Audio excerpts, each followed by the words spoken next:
Welcome back. So today we are going to be creating our first C++ program. And I've opened out the Visual Studio IDE and this is the screen that I'm greeted with. And I'm going to click on create new project here.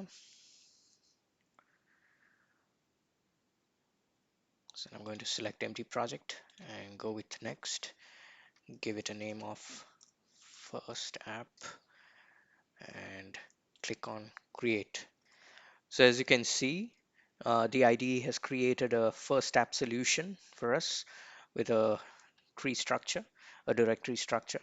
So I'm going to select source files, right click that, select add and click on new item. So the first option, C++ file, I'm going to leave the name as it is and say add. So the IDE now creates a blank source.cpp file for us. So I'm going to start by saying hash include iostream. I'm going to explain what these are. So let's write down the program first. All right, so what have I done here? I've included a header file. So the iostream header file is the file which actually declares the classes which are used for input and output. So all input output operations that are defined in the standard library are declared in this iostream header. So the next thing that I would like to tell you is that the entry point for a C++ console application, the one that we have created right now, the first function that the operating system will call is the main function. And an integer is always returned by the main function. So if your program runs successfully, you're going to be returning a zero, a non-zero otherwise. So let's write our first line of code. So I'm going to say cout hello world,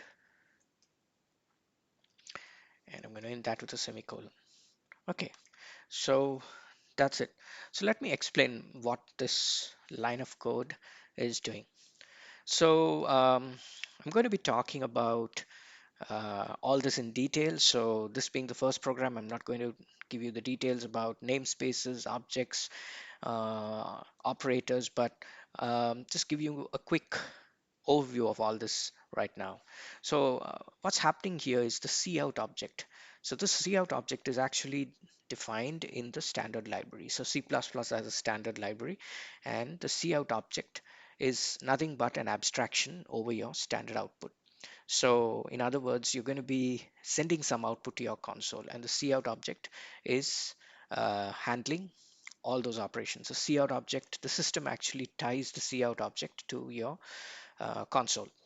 So the cout object is actually an object of class ostream. So it's an output stream object, and since it's so as I said, it's defined in the standard library, and anything that's a part of the standard library is a part of the standard namespace. So when we say std and we use these double colons, so this means that the cout object is a member. So this is the member operator, is a member of this std namespace. So I'm going to be tackling namespaces, objects, classes, all this during the course of this video series. So don't have to bother about it right now. All that you need to know is that the hello world string that we are entering here, so we've got a string represented by these double quotes. Anything that's within double quotes is a string, and we end every statement with a semicolon. So we have hello world and we want to send this to the console. So this is how we do it. And what's this operator in between? So this is an operator. This is two less than signs, or you can call it the left shift operator. But in this case, it's got a special function. It's been overloaded. So that's the next concept that I'm bringing up here, operator overloading. I'll be tackling this later in the course.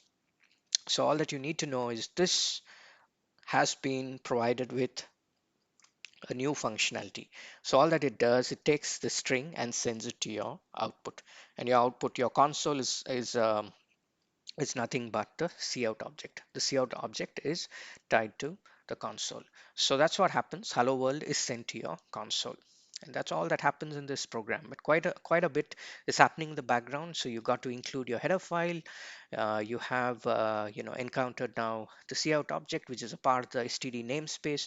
You have an operator here which has been overloaded, the output operator, and then you have your string being piped into the console, which is encapsulated using this OStream object, this output stream object.